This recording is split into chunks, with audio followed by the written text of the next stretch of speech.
Este es el resumen directo sobre el libro Por tu influencia te conocerán, de Félix Abel Loya.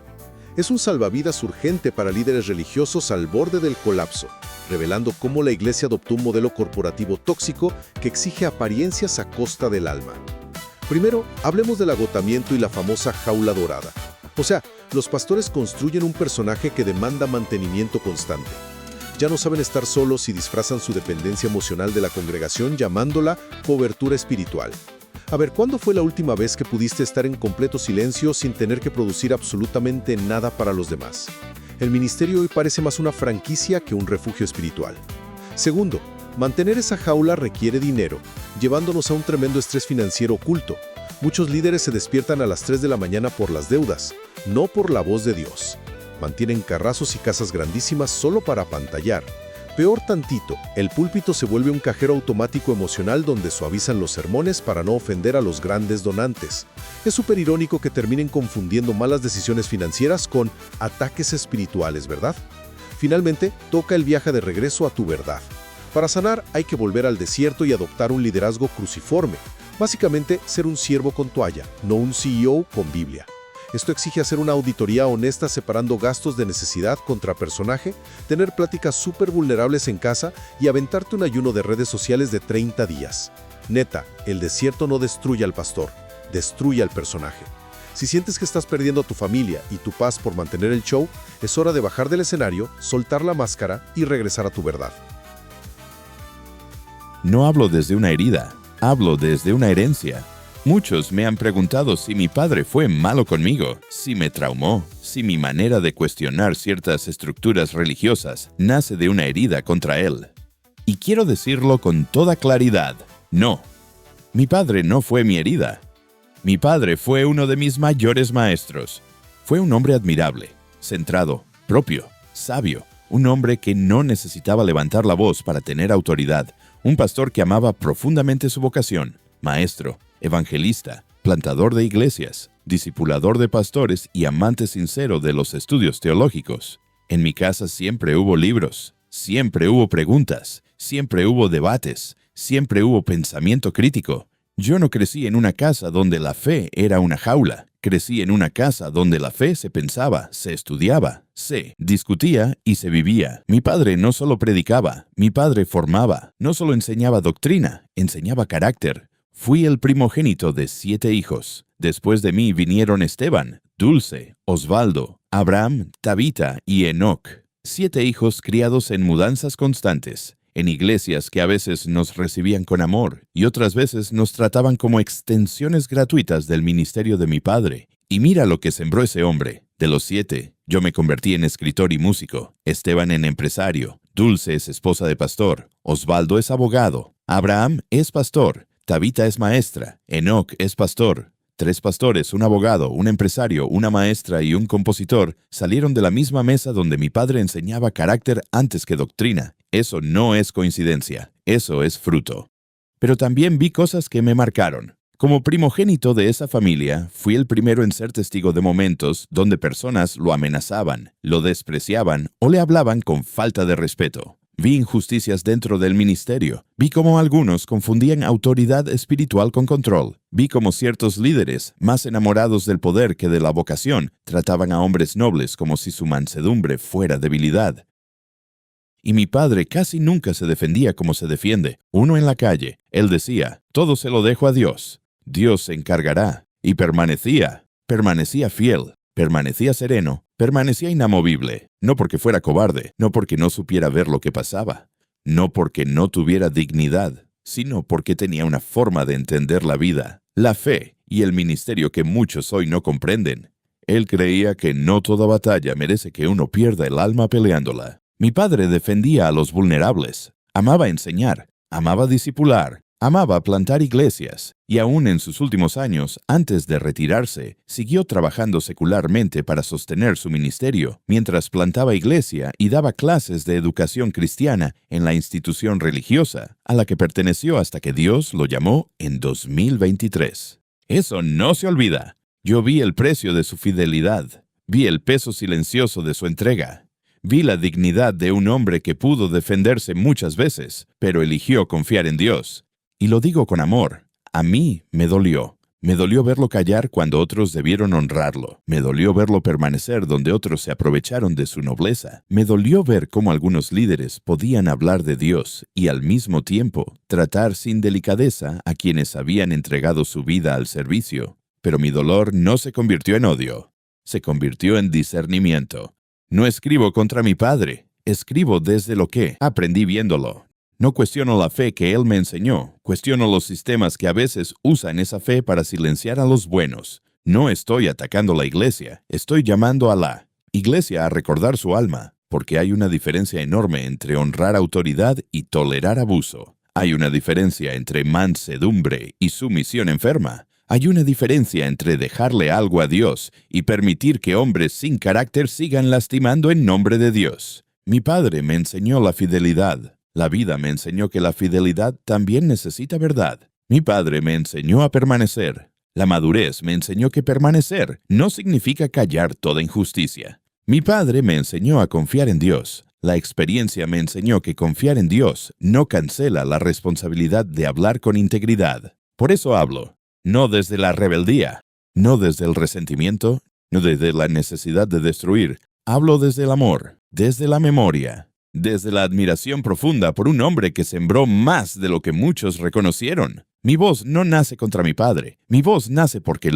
vi su nobleza, vi su entrega, vi su silencio, vi su paciencia, vi su dolor guardado, vi su fe firme. También vi cómo algunos confundieron su mansedumbre con permiso para faltarle al respeto.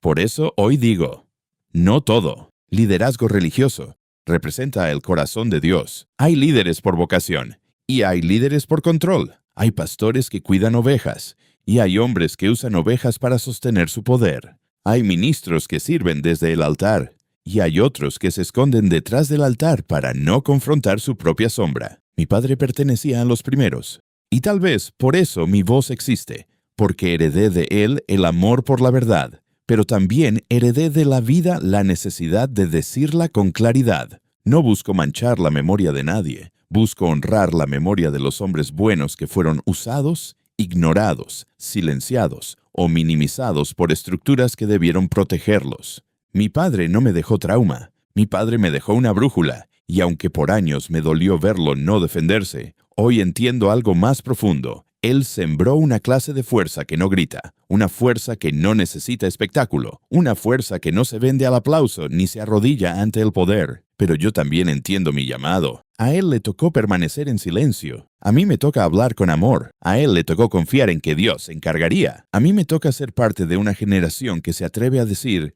Dios también obra cuando alguien se levanta con verdad, con respeto y con conciencia. No para destruir, sino para despertar. Porque honrar a nuestros padres no significa repetir todos sus silencios. A veces honrarlos es continuar su fidelidad, pero con una voz que ellos no pudieron usar. Y si hoy cuestiono ciertos liderazgos, no es porque perdí la fe. Es porque todavía creo demasiado en lo sagrado como para dejarlo en manos de quienes aman más el poder que el servicio. Mi padre me enseñó a amar a Dios. La vida me enseñó a no idolatrar a los hombres. Y desde ahí hablo, con respeto, con firmeza, con amor y con memoria. Introducción. Para los líderes que todavía cargan el llamado sin vender el alma. Este libro no nace contra los pastores, nace por amor a los pastores que todavía tienen vocación. Nace para aquellos líderes que no suben al púlpito para sostener una imagen, sino porque llevan una carga santa en el pecho. Hombres y mujeres que sirven aunque estén cansados, que predican aunque hayan llorado antes de llegar, que visitan enfermos, aconsejan matrimonios, celebran, cargan nacimientos, oran por los hijos de otros y muchas veces regresan a casa con preguntas que nadie les responde. Discípulos, funerales, este libro es para ellos. Para el pastor que no está jugando a ser celebridad. Para la esposa del pastor que ha sostenido más lágrimas de las que la iglesia imagina. Para el líder que aún tiembla antes de predicar, porque sabe que no está manipulando emociones, sino tocando almas. Para el ministro que todavía distingue entre plataforma y altar, entre influencia y unción, entre marca personal y llamado. Pero también este libro nace como una advertencia, porque en esta generación se levantó un evangelio visual. Fotos con carros de lujo, mansiones, aviones privados, relojes, trajes, escenarios, luces, frases de éxito y sonrisas perfectamente editadas. Muchos influencers espirituales y gurús de liderazgo se toman fotos con autos de lujo, casas enormes y estilos de vida inalcanzables para demostrar que tienen autoridad sobre lo que hablan. Como si la verdad necesitara estacionarse junto a un carro exótico para ser creíble. Como si la sabiduría se midiera por el tamaño de la casa. Como si Dios tuviera que posar en Instagram para demostrar que bendice. Y sí, eso seduce. Seducen las imágenes. Seducen los escenarios. Seducen las cifras. Seducen los testimonios de abundancia. Seducen los, mírame, yo sí lo logré. Pero hay una pregunta que pocos se atreven a hacer. ¿Qué pasa cuando se apaga la cámara? ¿Qué pasa cuando ese líder entra solo a su cuarto y ya no tiene público? ¿Qué pasa cuando la foto terminó, pero la deuda sigue? ¿Qué pasa cuando la mansión impresiona a otros, pero ya no se siente como hogar? ¿Qué pasa cuando el auto de lujo prueba éxito afuera, pero por dentro el alma camina descalza? ¿Qué pasa cuando la plataforma creció, pero el hombre se perdió? Hay líderes que parecen haberlo conseguido todo, pero en secreto cuestionan a Dios, no porque Dios les falló, sino porque un día despertaron dándose cuenta de que se alejaron de la persona que estaban llamados a ser. Y ese es un dolor profundo, porque no hay tristeza más fina que mirar tu propia vida y decir, todos creen que estoy ganando, pero yo sé que me estoy perdiendo. Ese es el fracaso que se viste de gloria, cuando el éxito te aleja de tu esposa, cuando la agenda te roba a tus hijos, cuando la imagen te obliga a gastar lo que no tienes, cuando la iglesia se convierte en empresa, el altar en escenario, la fe en estrategia de marca y el llamado en presión mensual.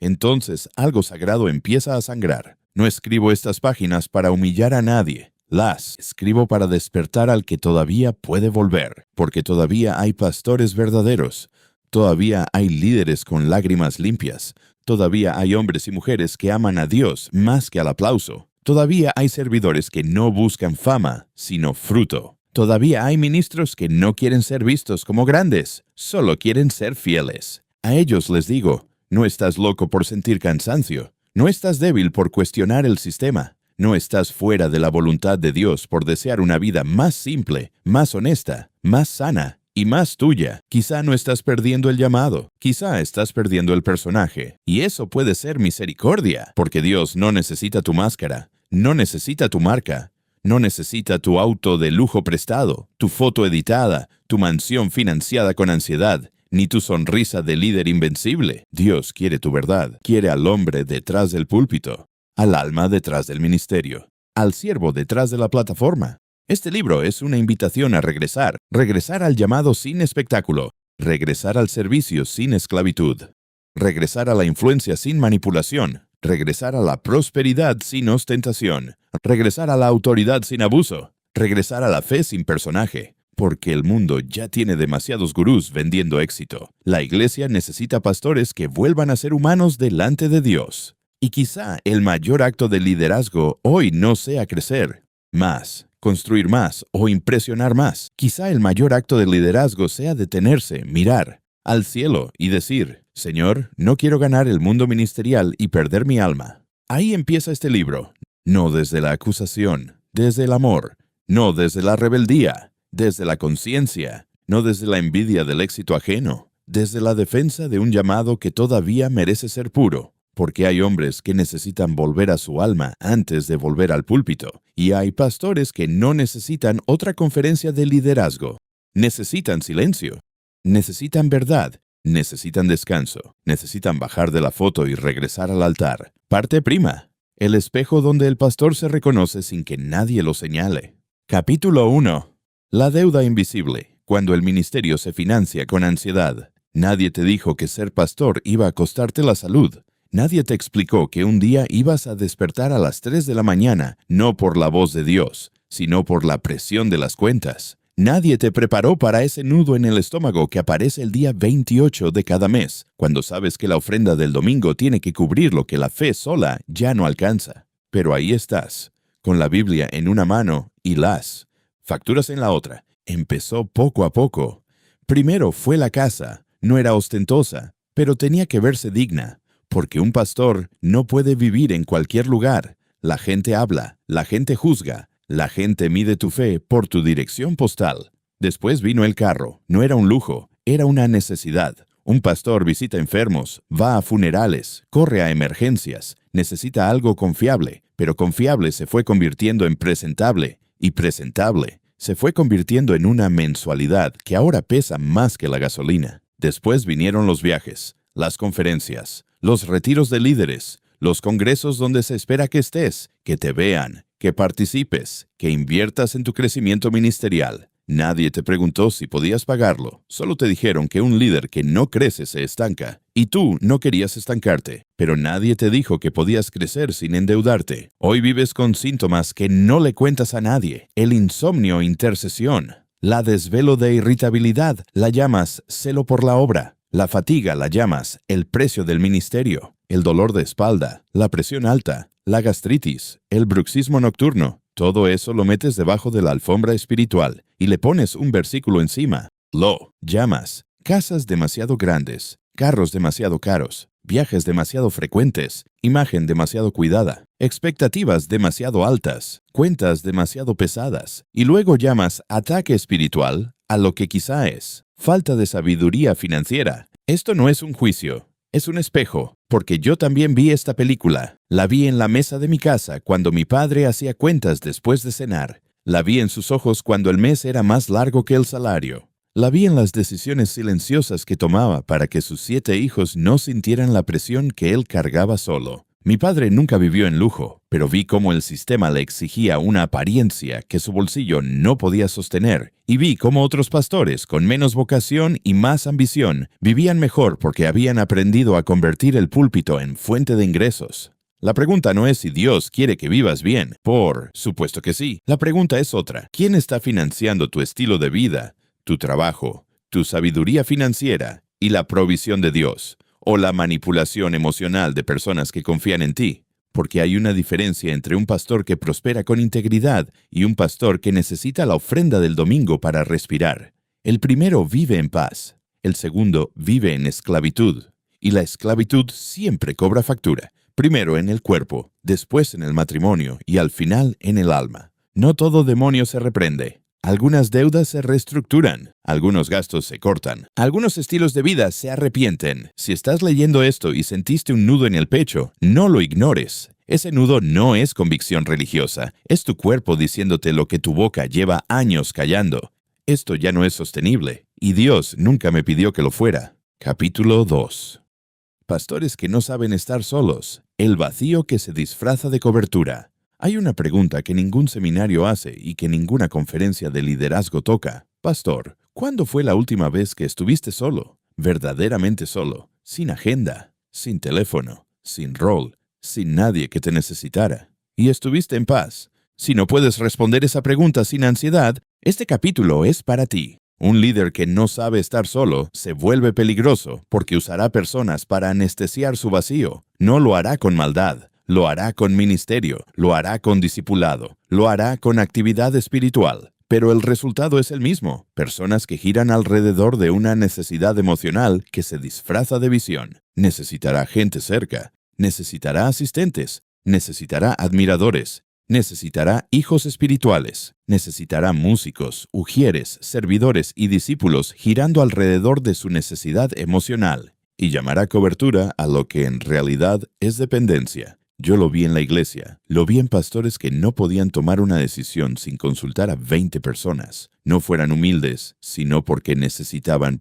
validación constante. Lo vi en líderes que llamaban a sus asistentes a las 11 de la noche, no por una emergencia espiritual, sino porque no soportaban el silencio de su propia casa. Lo vi en ministros que creaban reuniones innecesarias solo para no tener que enfrentar lo que sentían cuando se quedaban solos. Y nadie lo veía como problema. Todos lo celebraban, como compromiso. Pero hay algo que la psicología entiende y que la iglesia necesita aprender. La incapacidad de estar solo es un síntoma, no una virtud.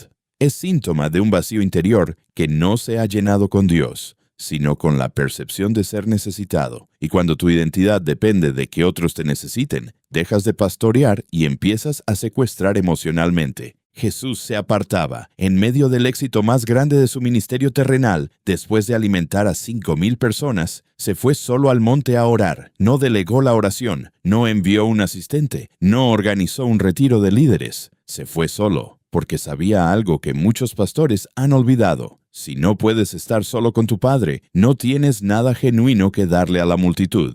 El pastor que no puede estar solo con Dios termina buscando en la gente lo que solo la presencia puede darle. ¿Cuándo fue la última vez que apagaste el teléfono, cerraste la agenda, le dijiste a tu familia que estarías en silencio y simplemente te sentaste delante de Dios sin pedir nada, sin preparar un sermón, sin planificar un evento, sin resolver un conflicto? ¿Cuándo fue la última vez que le diste a tu alma el permiso de no producir nada? Si esa pregunta te genera ansiedad, presta atención. Tu cuerpo te está diciendo algo que tu teología no te deja escuchar. Necesitas parar. No porque seas débil, sino porque fuiste diseñado para funcionar desde la plenitud, no desde el vacío. Y la plenitud no se consigue con más actividad ministerial, se consigue con presencia, a solas, sin audiencia, sin aplauso, sin rol. Capítulo 3. La jaula dorada del liderazgo cristiano. La cárcel que no tiene barrotes. Hay cárceles que no tienen barrotes. Tienen oficinas bonitas, agendas llenas, trajes finos, conferencias, fotos con líderes, invitaciones internacionales y cuentas que vencen el día primero. El pastor moderno no siempre está oprimido por el diablo. A veces está oprimido por el personaje que él mismo construyó. ¿Cómo se construye la jaula? Poco a poco. Nadie despierta un día y decide vivir atrapado. Empieza con algo inofensivo, un traje mejor para predicar, una foto profesional para las redes, un logo para el ministerio, una frase de posicionamiento, un sitio web, un canal de YouTube, un equipo de imagen, una estrategia de branding personal. Y de repente, sin que nadie lo note, el pastor dejó de ser un siervo de Dios y se convirtió en una marca que necesita mantenimiento constante. Y el mantenimiento de esa marca tiene un costo que nadie te enseña en el seminario. Cuesta tiempo. Horas dedicadas a contenido, presencia digital, reuniones de imagen, planificación de eventos que no alimentan ovejas, sino que alimentan la percepción pública. Cuesta dinero, ropa, producción, viajes para ser visto, regalos estratégicos a líderes influyentes. Cuesta relaciones, porque ya no puedes ser vulnerable con nadie. Ya no puedes decir que estás cansado. Ya no puedes admitir que tienes dudas, porque el personaje no tiene permiso de ser humano.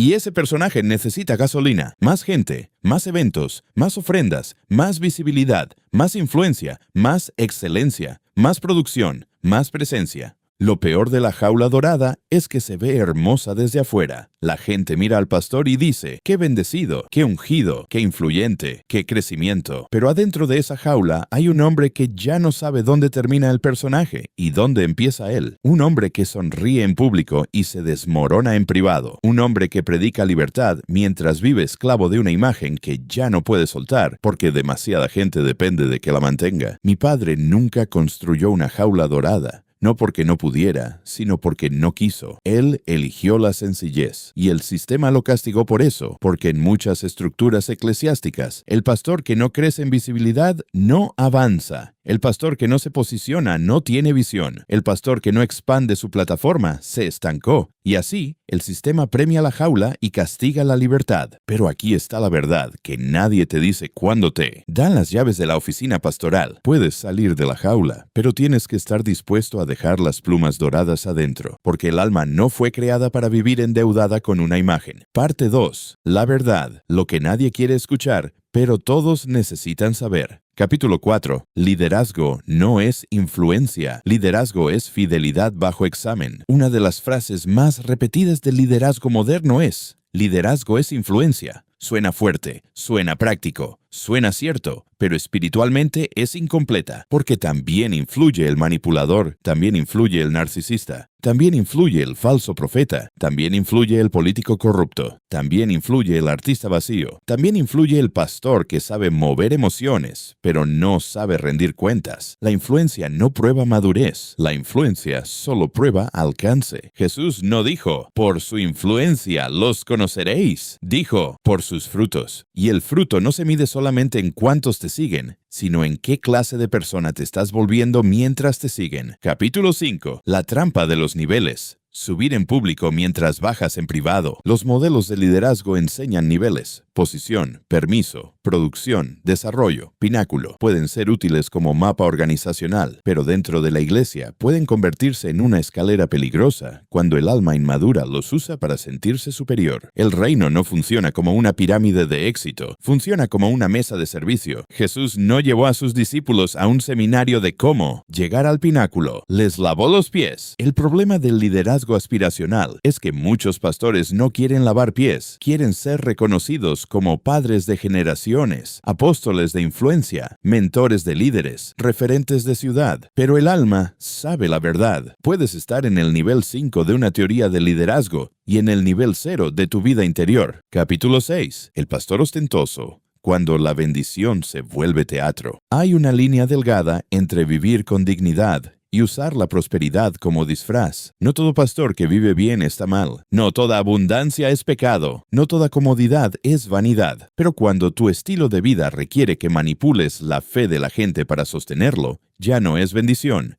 Es esclavitud. Cuando necesitas predicar más fuerte para levantar más dinero, cuando necesitas hacer sentir culpable a la gente para cubrir tus excesos, cuando tu paz depende de que la ofrenda alcance, cuando ya no puedes decir la verdad porque los donantes grandes se pueden ir, entonces no eres libre, y un pastor que no es libre difícilmente podrá liberar a otros. Capítulo 7. El falso evangelio de la excelencia. Cuando la visión sin límites se vuelve explotación. La excelencia puede honrar a Dios, pero también puede esconder un ego insaciable. Hay iglesias que dicen lo hacemos con excelencia para Dios, pero en realidad lo hacen para competir con otra, justificar presupuestos inflados o alimentar la marca del líder. Iglesia, impresionar a la ciudad. La excelencia sin humildad se vuelve espectáculo. La visión sin límites se vuelve explotación. La fe sin administración se vuelve irresponsabilidad. El crecimiento sin alma se vuelve Babilonia con luces LED. Jesús multiplicó panes, pero también recogió los pedazos. Eso es espiritualidad con administración.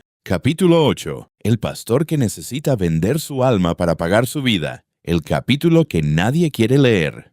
Este es el capítulo más difícil de este libro, no porque sea el más teológico, no porque sea el más complejo, sino porque es el más verdadero. Y la verdad, cuando te describe con precisión, duele más que cualquier acusación. Hay pastores que ya no pueden predicar ciertos mensajes porque les cuestan miembros. Saben que hay verdades que la congregación necesita escuchar, pero esas verdades ofenden a los que más dan. Y cuando la verdad compite con la ofrenda gana, no porque el pastor sea corrupto, sino porque el mortgage no espera, la colegiatura de los hijos no espera, y el seguro médico no espera. Y entonces aprende, sin que nadie se lo enseñe formalmente, a predicar lo que la gente quiere escuchar en lugar de lo que necesita escuchar. Y la primera vez duele. La primera vez que suavizas un mensaje para no perder a alguien importante, lo sientes. Hay algo en tu pecho que se contrae, algo que te dice: eso no fue lo que Dios te pidió que dijeras, pero lo ignoras, porque funcionó, porque la gente salió contenta,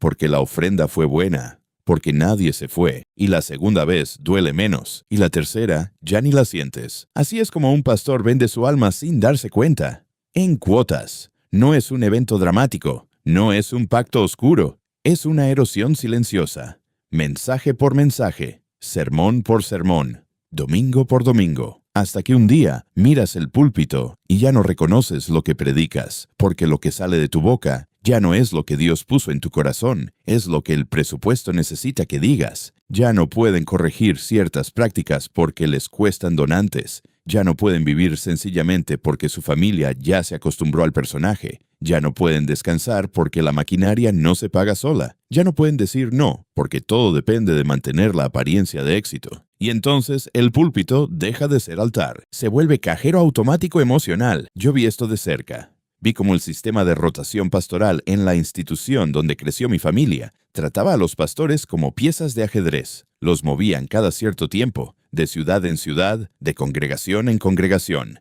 y lo llamaban promoción. Pero yo veía algo distinto. Veía familias desarraigadas. Veía ovejas que apenas habían aprendido a confiar en un pastor y de repente les cambiaban de padre espiritual. Veía hombres que dejaban de pastorear por vocación y empezaban a pastorear por posición, Porque si te portabas bien, te movían a una iglesia más grande, y si no, te estancaban. Y así, sin que nadie lo dijera en voz alta, el ministerio se convertía en carrera corporativa, con ascensos, con evaluaciones, con incentivos, con castigos, y el alma del pastor, esa cosa frágil y sagrada que debería estar conectada solamente con Dios, se convertía en moneda de cambio dentro de un sistema que premiaba la obediencia institucional por encima de la obediencia espiritual. Si estás leyendo esto y algo dentro de ti se está quebrando, quiero que sepas algo. El hecho de que te duela significa que tu alma todavía está viva.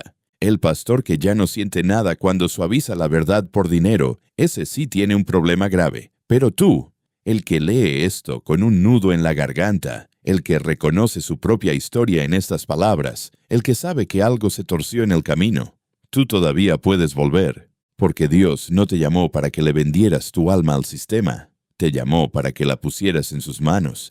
Y hay una diferencia infinita entre esas dos cosas. La primera te enferma, la segunda te libera. Capítulo 9. Refutación pastoral a las premisas del liderazgo de gurú. Premisa 1. Liderazgo es influencia. Respuesta: no. Liderazgo santo es influencia rendida a la verdad. La influencia sin carácter es seducción. La influencia sin rendición de cuentas es peligro. La influencia sin cruz es marca personal. Premisa 2. Todo sube o cae por el liderazgo. Respuesta: no todo cae por liderazgo. A veces cae por idolatría, por abuso, por sistemas enfermos, por falta de descanso, por malas finanzas y por confundir visión con ambición. Premisa 3. El líder debe crecer constantemente. Respuesta: sí. Pero no todo crecimiento es salud. También crecen los tumores. También crecen los imperios. También crecen los egos. El crecimiento que Dios honra no siempre es más grande. A veces es más puro. Premisa 4. Desarrolla líderes para multiplicar tu visión. Respuesta: desarrolla personas, no extensiones de tu ego. La gente no nació para cumplir tu sueño ministerial. Nació para responder al llamado de Dios en su propia conciencia. Premisa 5. Llega al pináculo. Respuesta: en el reino, el pináculo no es estar arriba. Es estar abajo lavando pies sin resentimiento. Parte 3. El camino de vuelta donde comienza la restauración. Capítulo 10. Volver al desierto, el lugar donde Dios mata al personaje. El desierto no es castigo. Es desintoxicación. Allí Dios no te pregunta cuántos te siguen. Te pregunta quién eres. No te pregunta cuántas sedes tienes. Te pregunta si todavía tienes paz. No te pregunta cuántos libros leíste de liderazgo. Te pregunta si todavía puedes obedecer cuando nadie te mira. El desierto no destruye al pastor. ¿Destruye al personaje que estaba usando al pastor? Pero volver al desierto no es una metáfora bonita para poner en una diapositiva. Es una decisión concreta que tiene pasos reales y costos reales. Y si este libro te prometió restauración, aquí es donde la promesa se cumple. Paso 1. La auditoría del alma. Siéntate solo, sin teléfono, sin música, sin Biblia incluso. Todavía no. Solo tú y el silencio. Y hazte estas preguntas con brutal honestidad. ¿Qué parte de mi ministerio nace de la vocación? ¿Y qué parte nace de la necesidad de ser visto? ¿Qué actividades de mi agenda pastoral existen porque alimentan al rebaño? ¿Y cuáles existen porque alimentan mi imagen? Si nadie me viera, si nadie supiera, si nadie aplaudiera, ¿seguiría haciendo lo que hago? No contestes rápido. Siéntate con la incomodidad, porque la respuesta honesta es la puerta de salida. Paso 2. La auditoría financiera. Toma un papel, escribe cada gasto mensual de tu vida.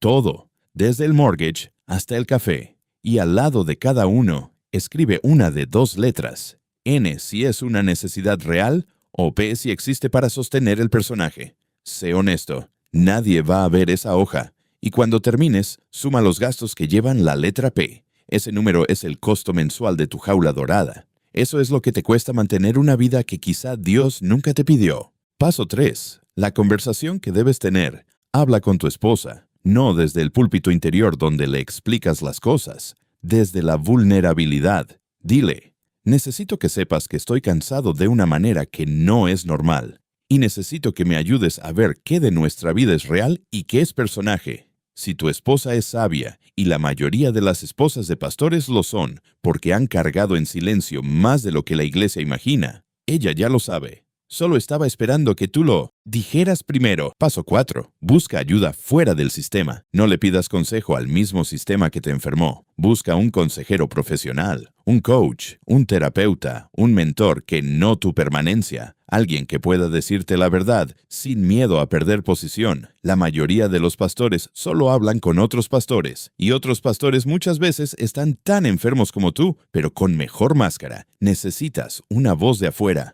No para que te diga qué hacer, sino para que te ayude a ver lo que el sistema te enseñó a no ver. Tenga interés político en Paso 5. El ayuno de imagen. Durante 30 días, deja de publicar en redes sociales. No anuncies que lo vas a hacer. No hagas una publicación dramática de despedida. Solo deja de publicar y observa qué pasa dentro de ti. Si sientes ansiedad por no ser visto, si te preocupa que la gente se olvide de ti, si calculas cuántos seguidores vas a perder, eso te dice exactamente cuánto de tu identidad está construida sobre la percepción de otros y no sobre la presencia de Dios. Capítulo 11. Un nuevo modelo. Liderazgo cruciforme. El siervo con toalla en lugar del CEO con Biblia. El liderazgo cristiano no debe copiar el modelo del CEO con Biblia. Debe volver al modelo del siervo con toalla. Menos pináculo, más lavatorio. Menos plataforma, más mesa. Menos mi visión, más obediencia. Menos mi legado, más fidelidad, menos sígueme porque soy grande, caminemos juntos hacia Cristo. Pero esto no puede quedarse en poesía. Si vamos a proponer un modelo nuevo, tiene que tener estructura.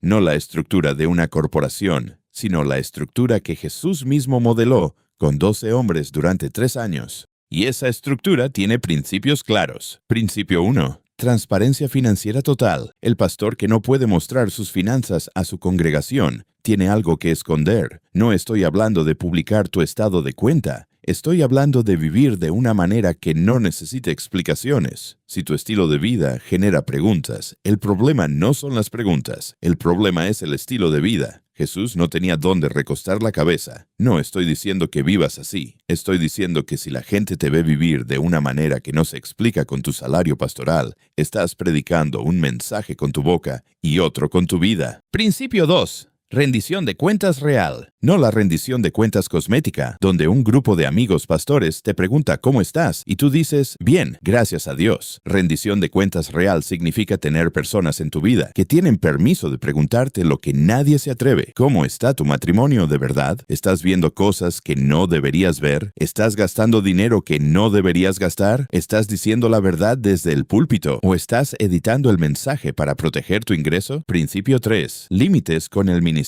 Un día libre a la semana no es pereza, es obediencia. Dios mismo descansó el 7º día, no porque estuviera cansado, sino para modelar un principio que la iglesia moderna ha convertido en pecado. Parar. El pastor que no descansa no es más espiritual, es más orgulloso, porque está diciendo con sus acciones que la obra de Dios no puede funcionar sin él, y eso es idolatría disfrazada de compromiso. Principio 4. Separar identidad de función. Tú no eres tu ministerio. Tu valor no depende de cuántas personas asisten el domingo. Tu dignidad no sube o baja con la ofrenda. Tu identidad fue establecida antes de que predicaras tu primer sermón. Eres hijo de Dios antes de ser pastor de una iglesia, y el día que entiendas eso, el día que puedas perder el púlpito y seguir sabiendo quién eres, ese día empezarás a pastorear desde la libertad y no desde la necesidad. Principio 5. Medir éxito por salud, no por tamaño. Los matrimonios se están restaurando, los jóvenes están siendo formados en carácter, los pobres están siendo atendidos y el pastor duerme en paz. Es infinitamente más exitosa que una iglesia de 5,000, donde el pastor toma pastillas para la ansiedad, su esposa llora sola y sus hijos odian la iglesia. El tamaño no es la métrica del reino. La salud lo es. Una iglesia de 50 personas donde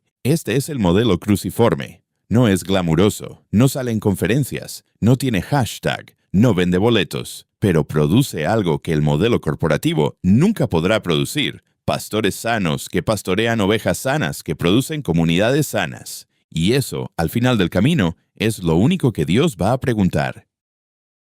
Epílogo. ¿Quién soy cuando nadie me necesita? Este libro no es para todos. Es para el pastor que todavía puede escuchar la voz de su conciencia antes de que la maquinaria lo consuma. Si estas páginas te confrontaron, no las uses para criticar a otro líder. Úsalas como espejo. Léelo, compártelo con sabiduría y vuelve a la pregunta más sagrada. ¿Quién soy cuando nadie me necesita? Sobre el autor. Félix Abel Loya es coach de vida y espiritualidad, primogénito de 7 hijos de un plantador de iglesias, músico, compositor y arreglista musical. Creció dentro de la estructura ministerial y sirvió como asistente de pastor, líder de alabanza y maestro de aspirantes al diaconado episcopal. Hoy acompaña a líderes y personas en procesos de restauración emocional, espiritual y vocacional. FélixAbelLoya.org. YouTube, @DivergentesFX. Señor, aquí estoy, por tu pueblo, por tu casa.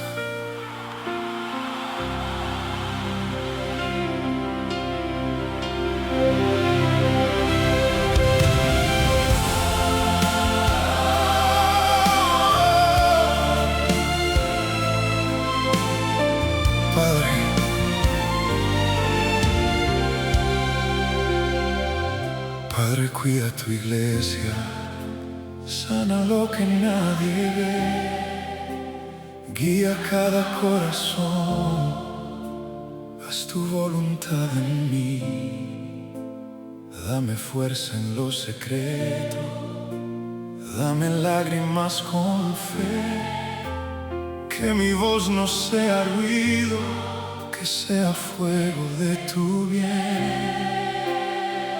Hijo, yo veo tu carga, yo conozco tu dolor.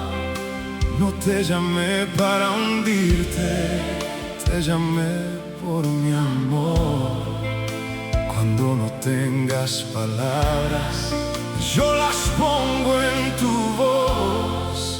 Cuando el día sea pesado, yo sostengo tu labor.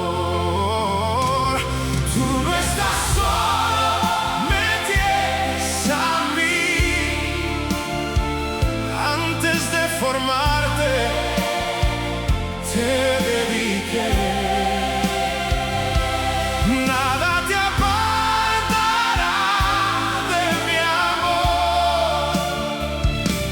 Tú eres mi hijo, que cuidas de los míos. Yo cuidaré de los tuyos. Levántate y brilla con gracia y amor. Señor, guarda mi casa, guarda mi mente también. No permitas que el cansancio me robe el primer amén.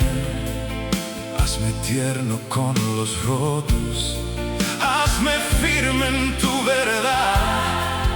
Que mi vida sea refugio y mi mesa tu hogar, hijo.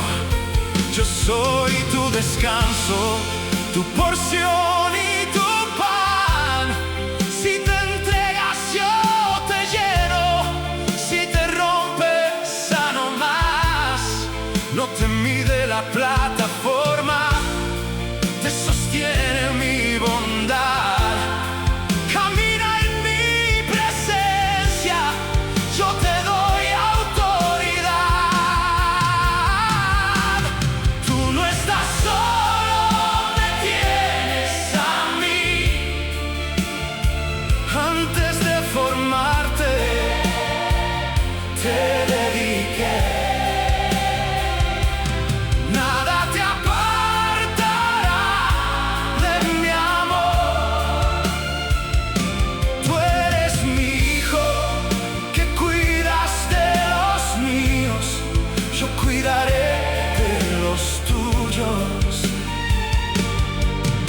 Levántate y brilla con